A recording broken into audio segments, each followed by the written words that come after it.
Hi. In case you need to hear this today,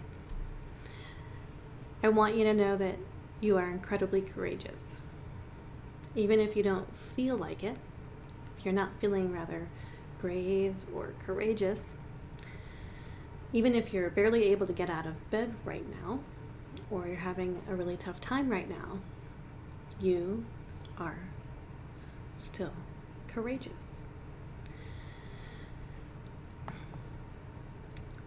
I know that you are so incredibly courageous because you face challenges, fear, uncertainty, and discomfort regularly. And you still do the things. By do the things, I mean you do things. You still fed yourself, your child, your dog, your cat today. Maybe you still went to work or school, even if you weren't at your absolute best or you didn't feel like it. Maybe you did something specific that you were afraid to do, that you were uncertain of the outcome, that you had anxiety about, but you did it anyway. Maybe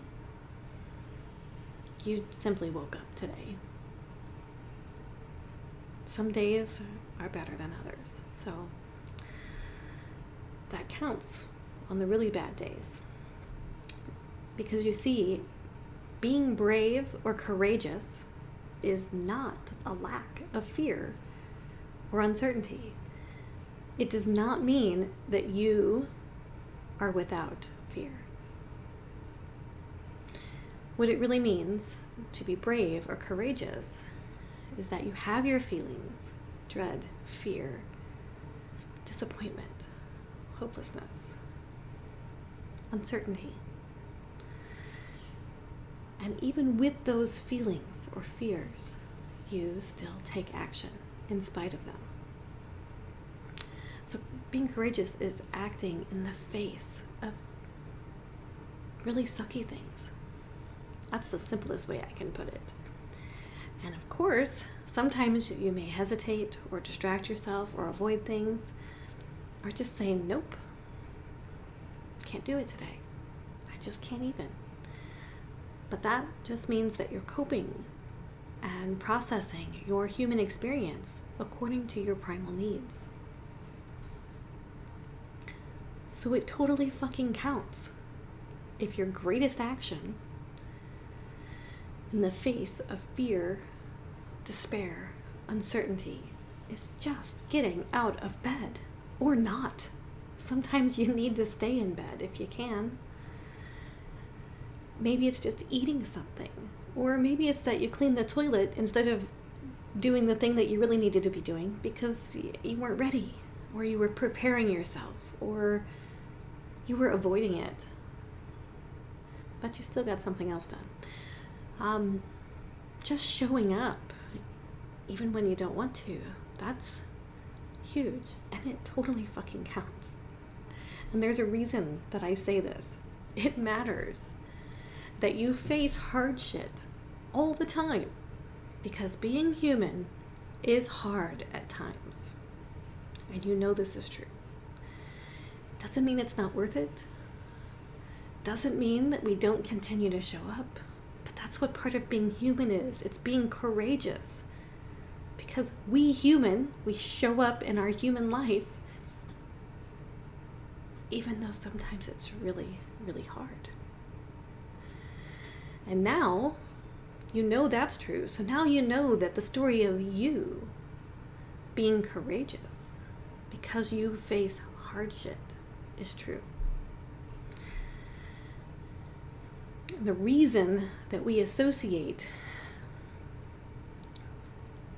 our avoidance or not being able to get out of bed or taking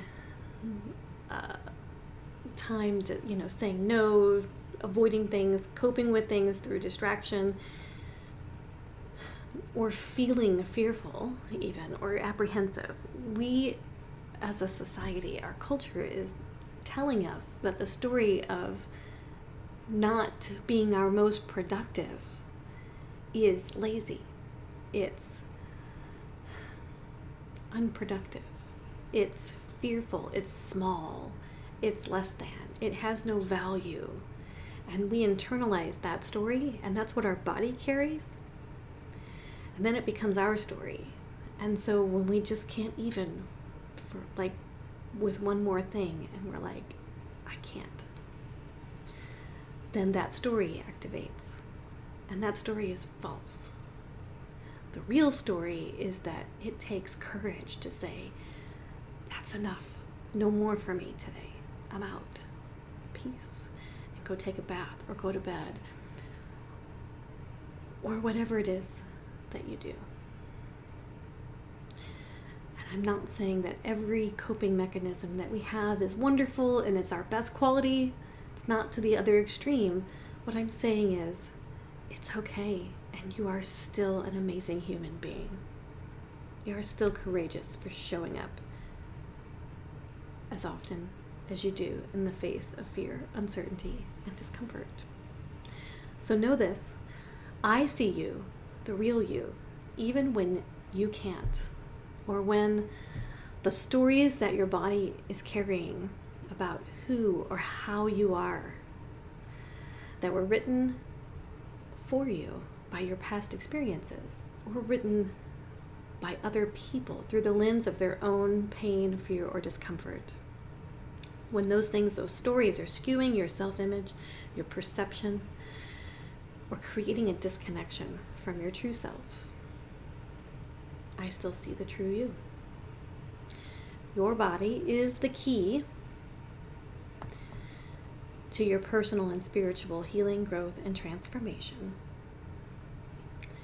And if you want to learn more about rewriting your story, about sustainable self-care, which is called whole care, or identifying your subconscious and visible traumas or limitations that are held in your body, visit me at my website, michelleklenard.com. You can link to that in the description of this video or wherever you're watching, and I encourage you to subscribe to the Thrive newsletter, also linked in the description of this video. And please share this message with your friends, your loved ones, your coworkers, everyone, because everyone needs to hear that you're doing better than you think you are.